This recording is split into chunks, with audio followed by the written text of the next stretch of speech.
Hi everyone, how are you? This is Dr. Chavikar. I am from Krishna Institute of Education, Ghaziabad.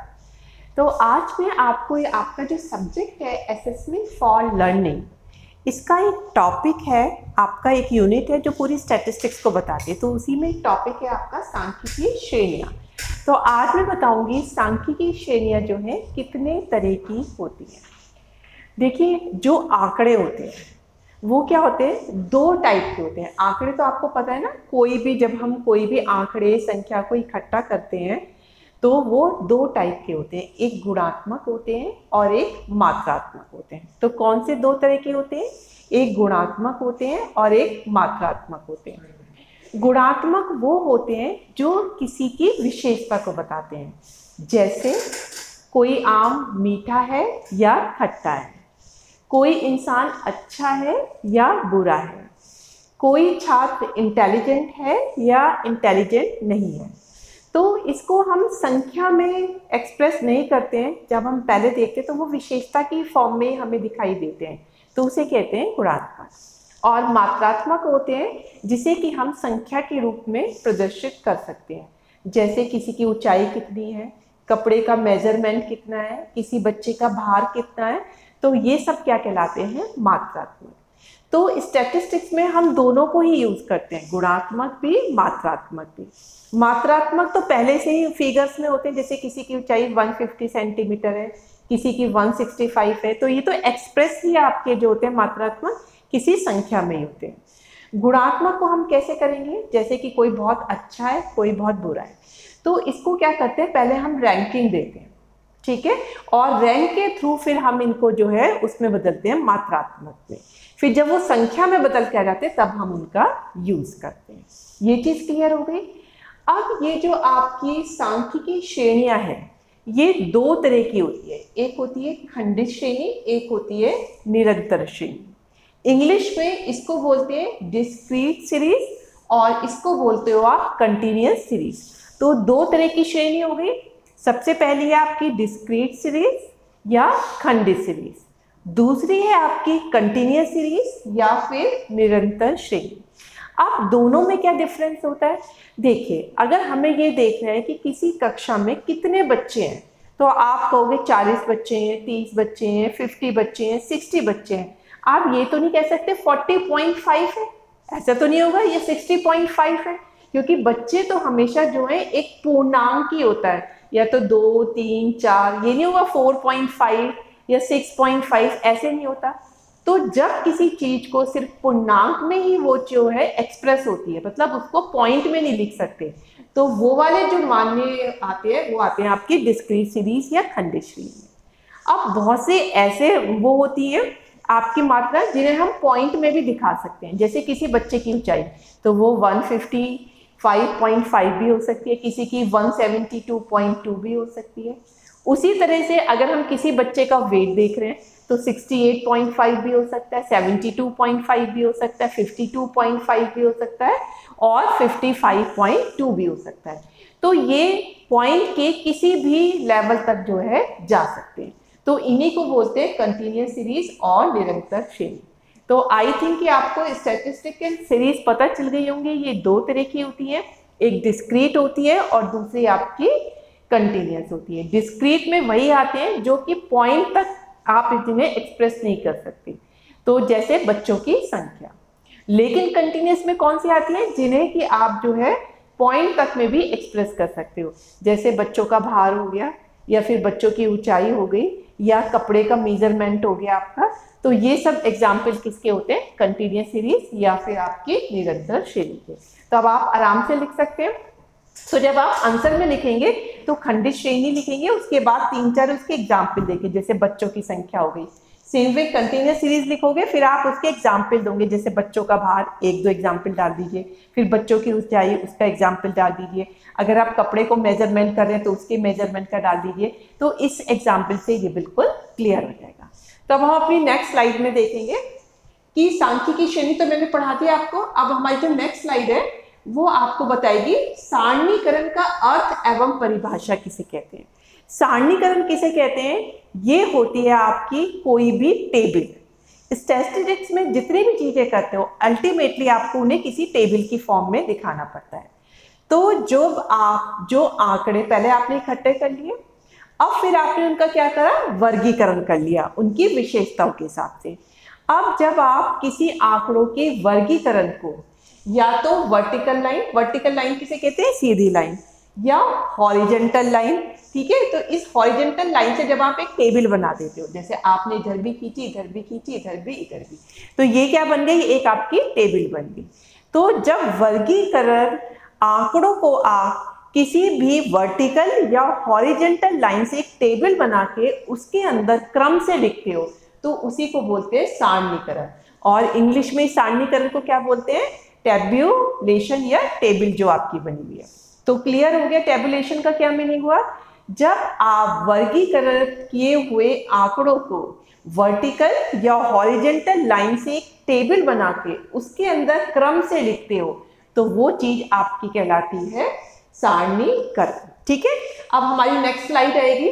तो next slide में मैं आपको बताऊंगी कि जो हमने सारणीकरण किया है कि इसकी उपयोगिता क्या है, या आप कह सकते हो इसकी आवश्यकता क्या है, या फिर इसका महत्व क्या है। और हम जो है इसको देखेंगे कि इसकी क्या क्या उपयोगिता हो सकती है। देखिए डाटा बहुत टाइप का होता है और बहुत सारा हो जाता है, तो जो टेबल होती है उससे सारा का सारा डाटा जो है बिल्कुल कॉम्पैक्ट हो जाता है। आप एक ही नजर में देख लेते हैं कि कोई क्या कहने जा रहा है। अब आप सबसे पहले देखिए, आजकल कोविड-19 का चल रहा है, तो आपको डेली जब आप न्यूज़ सुनते हैं, मुझे लगता है हर बच्चा न्यूज़ सुनता होगा, तो आप देखिए उसमें एक टेबल दिखाते हैं। टेबल में क्या होता है, वो दिल्ली स्थान के बेसिस पे कर देते हैं, दिल्ली में कितना है, तमिलनाडु में कितना है, तेलंगाना में कितना है, यूपी में कितना है, बिहार में। एक साइड तो आपकी सिटीज आ जाती हैं। फिर आते हैं दिल्ली में टोटल केस कितने हैं, तेलंगाना में कितने हैं, तमिलनाडु में कितने हैं, तो टोटल केस, फिर उनमें से कितने ठीक हो गए और कितनों की डेथ हो गई, और हर दिन कितने ऐड होते चले जा रहे हैं। तो ये क्या हुई, ये से पूरी को आपने बोला टेबल।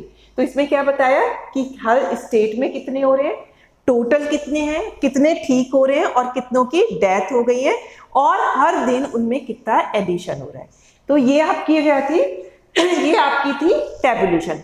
अब जब मैं इसकी उपयोगिता बताऊंगी तो आप उस टैबुलेशन को ध्यान में रखिएगा। आप देखेंगे उस टैबुलर फॉर्म से ही इसकी सारी की सारी ये उपयोगिता या महत्व निकल जाएंगे, आपको अलग से याद नहीं रखना पड़ेगा। ठीक है, तो आप वो टैबुलेशन ध्यान में रखिए अपने दिमाग में, और मैं एक एक पॉइंट बता रही हूँ। देखिए सबसे पहले जो हम टेबल बनाई है, कोविड-19 की टेबल को आप अपने दिमाग में रखिएगा, ये व्यवस्थित रूप प्रदान किया जाता है। व्यवस्थित रूप से क्या है, अगर हम ये देखना चाहें कि दिल्ली के आंकड़े दिल्ली सरकार पे हो गए, यूपी के जो है यूपी सरकार पे होगी, अगर हम किसी से भी पूछते हैं, हम एक सेंट्रल एजेंसी में बैठे हुए हैं, हम पीएमओ ऑफिस में बैठे हुए हैं, तो हम उनसे कहते हैं कि भाई दिल्ली में कितने हैं, तो दिल्ली वाले अपनी पूरी शीट भेज देंगे, उसमें एक एक जगह लिखा होगा भी दिल्ली के शास्त्री नगर में इतने हुए, हरिनगर में इतने हुए, तिलक नगर में इतने हुए, ऐसे यूपी में भेज देंगे, आगरा में इतने, मेरठ में इतने, गाजियाबाद में। तो आप बड़े कंफ्यूज हो जाओगे कि आप जो है जब तुलनात्मक अध्ययन करोगे तो आपको समझ में नहीं आएगा। लेकिन आपने टेबल देखे, आपको पता है दिल्ली में जो है टोटल इतने हैं और यूपी में इतने हैं, तो एकदम से टेबल से क्या हुआ, जो बिखरे बिखरे आंकड़े थे वो सब क्या हो गए, व्यवस्थित हो गए। सेकंड है, बड़े से बड़े आंकड़े भी संक्षिप्त रूप में दिखाए जाते हैं। अब जितने भी बड़े आंकड़े हैं आपकी दिल्ली में, पता नहीं हजारों, मतलब उसमें कॉलोनीज होगी, उन कॉलोनीज के अलग अलग होंगे। अब आपको कॉलोनी से तो मतलब नहीं है, आपको सिर्फ ये मतलब है दिल्ली में टोटल कितने हुए और कितने ठीक हो गए, कितनों की डेथ हो गई। तो इस तरह से जो बड़े बड़े आंकड़े थे वो भी संक्षिप्त रूप से सिर्फ टेबल पे एक निगाह मारने से ही आपको पता चल जाएंगे, क्योंकि दिल्ली लिखा भी है, टोटल कितने हैं, कितनों की डेथ हो गई और कितने जो है रिकवर हो गए। तो इससे बड़े से बड़े आंकड़े भी संक्षिप्त रूप में प्रस्तुत हो सकते हैं। नेक्स्ट है सरल रूप में। सरल रूप वो कहते हैं जो आपको देखते ही समझ जाए। जब आप ये वाली टेबल देखेंगे कोविड-19 वाली, तो आप देखते ही बता देंगे, आपके दिमाग में देंगे अच्छा यूपी में कल इतने थे, अब इतने को एडिशन हो गया, यूपी में इतने लोगों की डेथ हुई है और इतने लोग जो है रिकवर हो गए। क्लियर हो गया, तो ये बड़े सरल रूप में जो है आ जाते हैं। फिर तथ्यों को एक ही दृष्टि में देखा समझा जा सकता है। ये बिल्कुल इसी पॉइंट का एक्सटेंशन है। जो चीज सरल होती है उसे हम एक नजर में देख के ही बता देते हैं। आप फौरन से बता देते हैं भाई यूपी में इतने केस चल रहे हैं, इतने ठीक हो गए हैं, या दिल्ली में इतने चल रहे हैं, इतने ठीक हो गए, तमिलनाडु में इतने चल रहे हैं, महाराष्ट्र या गुजरात में इतने चल रहे हैं। तो एक दृष्टि में ही आप समझ सकते हैं। केंद्रीय प्रवृत्ति निकाल सकते हैं। केंद्रीय प्रवृत्ति क्या होती है कि आपको एवरेज कैसे निकालना है। अब आपको टोटल एवरेज निकालने हैं हर स्टेट में कितने हो रहे हैं। तो इस केंद्रीय जो आपका ये होता है प्रवृत्ति, उसको निकालने का एक फॉर्मूला होता है। तो आपको उसके लिए हर एक के टोटल चाहिए होते हैं। अब आपको टोटल एकदम देख लो कि दिल्ली के इतने टोटल हैं, आपके तमिलनाडु के, महाराष्ट्र के, गुजरात के, यूपी के, सबके टोटल है। तो आप एकदम से फॉर्मूला निकाल सकते हैं। आपको कहीं से भी जो है बड़ी बड़ी शीट उनकी देखने की जरूरत नहीं है। सेम वे मध्यमान, मध्यांक, मानक विचलन, ये सब स्टैटिस्टिक्स के एक फॉर्मूले होते हैं। इन फॉर्मूले भी कभी आप यूज कर सकते हो जब आपको टेबुलर इंफॉर्मेशन होती है। तो जब टेबल में आपको इंफॉर्मेशन आ जाती है तो आप सारे के सारे एवरेज, मीडियन, मोड, ये सब चीजें जो है निकाल सकते हैं। फिर है समूह विशेषों की तुलना की जा सकती है। अब आप टेबल को देखते ही कोविड-19 की बता देंगे, भाई दिल्ली में बहुत केस चल रहे हैं, यूपी में उससे थोड़े से कम है। सबसे नंबर 1 पे कोविड-19 केस महाराष्ट्र में आ रहे हैं, फिर गुजरात में आ रहे हैं, फिर दिल्ली में आ रहे हैं। तो ये आपने क्या किया, टेबल देखने से ही आपने जब टोटल देखा उससे एकदम से आपने कंपैरिजन कर लिया, तो एकदम से आप तुलना कर सकते हैं। फिर है शोध के परिणामों की व्याख्या की जा सकती है। इसमें क्या है कि जो आपके रिसर्च हो रहे हैं, अब कोई कह रहा है कोविड-19 के हम टेस्ट किट बहुत यूज करने लगे इसलिए केसेस ज्यादा निकल रहे हैं, तो उससे आप ये कर सकते हो कि भाई जब से हमने टेस्ट किए हैं तब से जो है हर स्टेट में इतने इतने केस बढ़े हैं।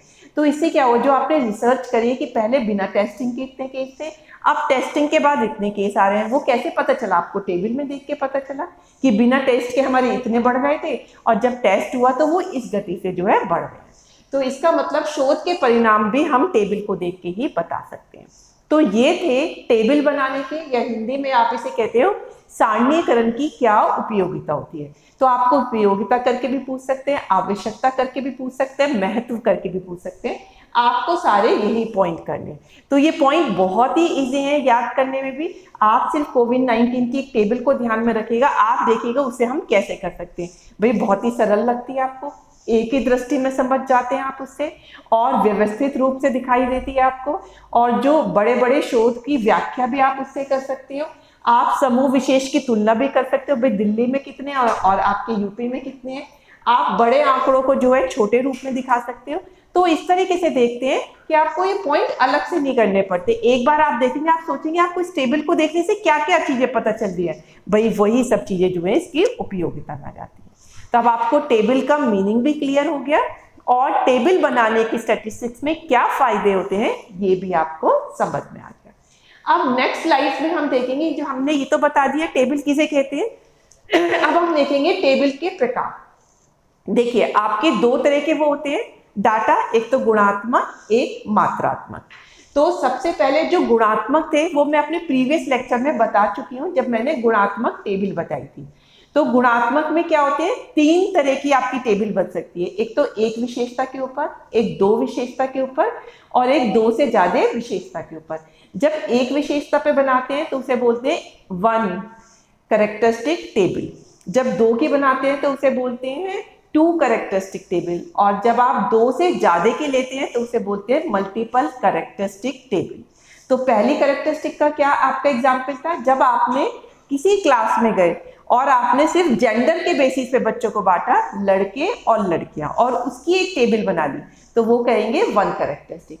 2 कैरेक्टरिस्टिक में क्या था, आपने बच्चों का जेंडर भी देखा और बच्चों का स्थान भी देखा कि वो शहर के बच्चे हैं या गांव के बच्चे हैं।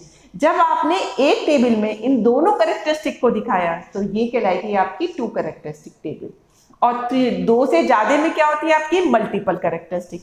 तो उसमें क्या दिखाया, आपने बच्चों को दिखाया लड़के लड़की, एक कैरेक्टरिस्टिक, ग्रामीण बच्चे हैं या शहरी बच्चे हैं, दूसरी कैरेक्टरिस्टिक, ये जनरल कैटेगरी के बच्चे हैं या नॉन जनरल कैटेगरी के बच्चे, ये हो गई 3 कैरेक्टरिस्टिक। तो ये कहलाई आपकी मल्टी कैरेक्टरिस्टिक टेबल।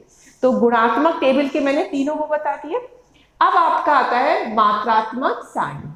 अब दूसरे किस तरह की सारणी होती है, जो मात्रात्मक होती है। अब इसमें 3 तरह की आपकी बनती है, आवृत्ति वितरण तालिका, एक संचयी वितरण तालिका, ये यही वाली होती है, बस इसमें क्या होता है संचयी वर्ड और लग जाता है। एक होती है द्विचर आवृत्ति वितरण। तो आवृत्ति वितरण में और इन दोनों में क्या डिफरेंस हुआ, आवृत्ति वितरण में सिर्फ हम एक ही चीज के प्राप्तांक के एक ही टाइप की संख्या को लेके जब कोई भी टेबल बनाते हैं तो उसे बोलते हैं आवृत्ति वितरण। द्विचर आवृत्ति वितरण में क्या होते हैं, जब हम दो तरह के जो है डाटा लेते हैं फिर कोई टेबल बना रहे हैं तो वो बोलते हैं द्विचर आवृत्ति। ठीक है, जैसे कि आपकी आवृत्ति वितरण है, हमने एक क्लास में बच्चों के मैथ्स के मार्क्स निकाल लिए, तो सिर्फ हम मैथ्स के मार्क्स दिखा रहे हैं तो वो दिखाएंगे आवृत्ति वितरण में। अगर हम मैथ्स के भी मार्क्स दिखा रहे हैं और साइंस के भी मैथ्स दिखा रहे हैं तो दो चीजों के मार्क्स दिखा रहे हैं तो ये आ जाएगा द्विचर आवृत्ति वितरण। और संचयी में क्या होता है कि जो आवृत्ति वितरण है उसकी जो आवृत्ति फ्रीक्वेंसी निकल कर आती है उसका भी हम साथ के साथ जब टोटल करते रहते हैं तो उसे बोलते हैं संचयी आवृत्ति वितरण। तो संचयी का मतलब होता है हर आवृत्ति का साथ के साथ टोटल करते चले जाना। तो मैं आपको आवृत्ति वितरण दिखाऊंगी एग्जाम्पल से। अब मेरी नेक्स्ट स्लाइड से आपको पता चलेगा कि आवृत्ति वितरण जो है कैसे बनाते हैं। देखिए एक एग्जाम्पल है, बहुत ही इजी है, आप जरूरी नहीं है ये जो मैंने लिखे हैं वही लिखने हैं, मैं आपको बताऊंगी, आप अपने मन से कुछ भी लिख सकते हैं। तो इसमें लिखा है 30 बच्चों ने एक वो दिए एग्जाम दिए, फॉर एग्जाम्पल मैथ का एग्जाम दिया, 30 बच्चों ने दिया। अब 30 बच्चों के हमने कितने कितने मार्क्स आए वो डालते। जब आप इन सबको देखेंगे 1 2 3 4 5 6 7 8 9 10, तो 10 इसमें है, 10 इसमें है, 10 इसमें, तो 30 हो गए टोटल। तो इसका मतलब 30 छात्रों के ये प्राप्तांक दे रखे। अब इसमें किसी के कॉमन भी हो सकते हैं और किसी के नहीं भी हो सकते। तो देखिए 24 इधर भी आ रहा है 24, फिर आप देखिए अब 24 यहाँ पर भी आ रहा है, तो इसका मतलब, और एक 24 यहाँ पर भी आ रहा है, तो इसका मतलब 4 बच्चों के मार्क्स जो है 24 24 24 आए हैं। ठीक है, इस तरह से अब आप इस टेबल को देख लेंगे। तो टेबल में आप जरूरी नहीं 30 छात्रों के लिए, आप 20 छात्रों के भी ले सकते हैं मार्क्स और कुछ भी मार्क्स ले सकते हैं। 15 जैसे आपको 25 में से मार्क्स मिले हुए हैं तो किसी के 18 दे दीजिए, किसी के 17, किसी के 15, किसी के डुप्लीकेट भी कर दीजिए कि 4 बच्चों के आए हैं, किसी में 3 बच्चों के मार्क्स जो है रिपीट हो रहे हैं। तो इस तरह से आप किसी भी तरीके से जो है टेबल बना सकते हैं। तो ये था अभी एग्जाम्पल। सबसे पहले आप एग्जाम में जब आवृत्ति वितरण तालिका बनाएंगे पहले तो एग्जाम्पल लिखेंगे, फिर इस एग्जाम्पल को देख के आप जो है वितरण तालिका में टेबल बनाएंगे। तो मैंने आपको एग्जाम्पल बता दिया, एग्जाम्पल में आप चाहे 30 बच्चे ले लीजिए, चाहे 10 बच्चे ले लीजिए, चाहे 20 बच्चे ले लीजिए और उनके मार्क्स भी कुछ भी लिख सकते हैं। तो आपको ये टेबल बनानी आ गई। अब इस टेबल से ये ध्यान रखिएगा, अब आपको बनानी है वितरण तालिका, ये मेरी नेक्स्ट स्लाइड से पता चलेगा। अब आप देखिए इसकी नेक्स्ट स्लाइड में जो होगा कि किस तरीके से आ रहा है। इसकी नेक्स्ट स्लाइड में देखिए आप, सबसे पहले हमने प्राप्तांक लिखे, फिर हम ये टैली बार बनाते हैं, फिर हम यहाँ पे लिखते हैं आवृत्ति। देखिए उस पहले एग्जाम्पल में हमने कितने लिए थे, 30 बच्चे लिए थे, तो देखिए यहाँ पे टोटल हमेशा कितना आना चाहिए, 30। अब ये प्राप्तांक थे मैथ्स में, देखिए 30 बच्चों के मार्क्स थे, लेकिन यहाँ पे हमने कितने लिए 1 2 3 4 5 6 7 8 9 10, तो ये 10 मार्क्स वो हैं जो कि अलग अलग है।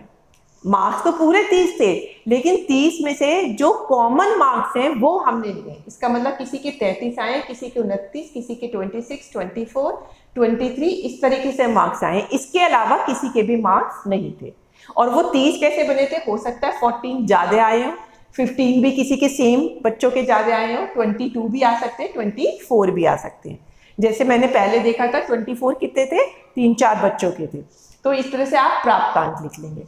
अब प्राप्तांक पे फिर आप टैली बनाते हैं। अब टैली बनाने का कैसे है, आपने 33 मार्क्स ले लिए, आप जो पिछला एग्जाम्पल था उसमें देखेंगे 33 कितनी बार आया है, उसकी रिपीटेशन कितनी बार हुआ है, मतलब कितने छात्रों को 33 नंबर मिले हैं।